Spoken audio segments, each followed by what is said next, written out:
গ্রামে আসলে প্রতিদিনের বিকাল কেমন কাটে চলুন আপনাদের সাথে একটু শেয়ার করি। যে আমাদের বাড়ির কাছে একটি ব্রিক ফিল্ড, এটা অনেক দিন ধরেই বন্ধ বিভিন্ন কারণে। তো এখানে মূলত মোটামুটি অনেক খোলামেলা, আর আজকে আলহামদুলিল্লাহ অনেকটা বাতাস আছে, যদিও বৃষ্টি হচ্ছে না।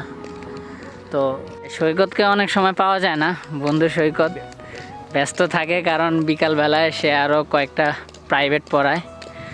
তো আজকে হঠাৎ করে তার প্রাইভেট নেই, যে কারণে তাকে পেয়ে গেলাম, তাই যাচ্ছি একটু হেঁটে আসি। বিকালবেলায় সত্যি বাড়িতে বসে থাকার মানে কোনো মুডই থাকে না, একটু হাঁটতেই হয়। যেতে যেতে একটি বন্ধুর সাথে দেখা হয়ে গেল, তার নাম হচ্ছে রাসেল, খুবই বুজুর্গ মানুষ। রাসেল চল চা খেয়ে আসি। চল, বাড়িতে যেতে হবে না? বিয়ে তো করস নাই, এত ব্যস্ততা কারণ কি?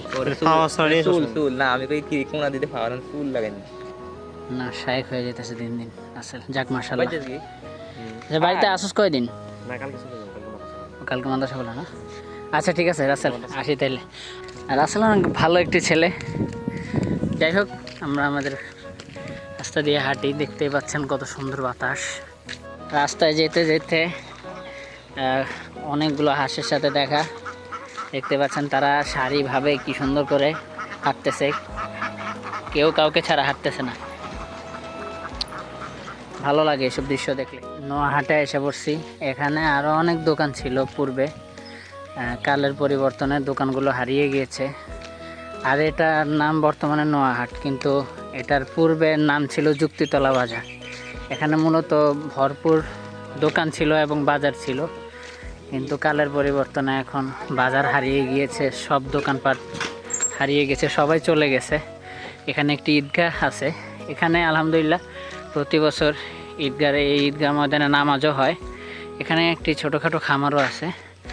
তো এই যুক্তিতলা বাজার হারিয়ে যাওয়ার পর এটার নাম বর্তমানে এখন নোয়াহাট হয়ে গেছে। শুধুমাত্র এখন রয়ে গেছে একটি দোকানই, এই কাকার দোকান।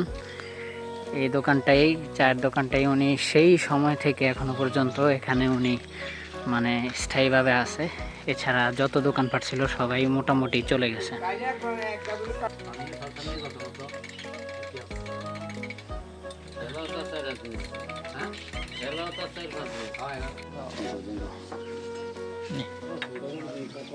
চা নিয়ে নিলাম, চা খাচ্ছি। বিকেলবেলায় আমরা এইভাবেই চা আসলে না খেলে হয় না, হাঁটতে হাঁটতে এখানে এসে পড়ি, তারপর চা খাই।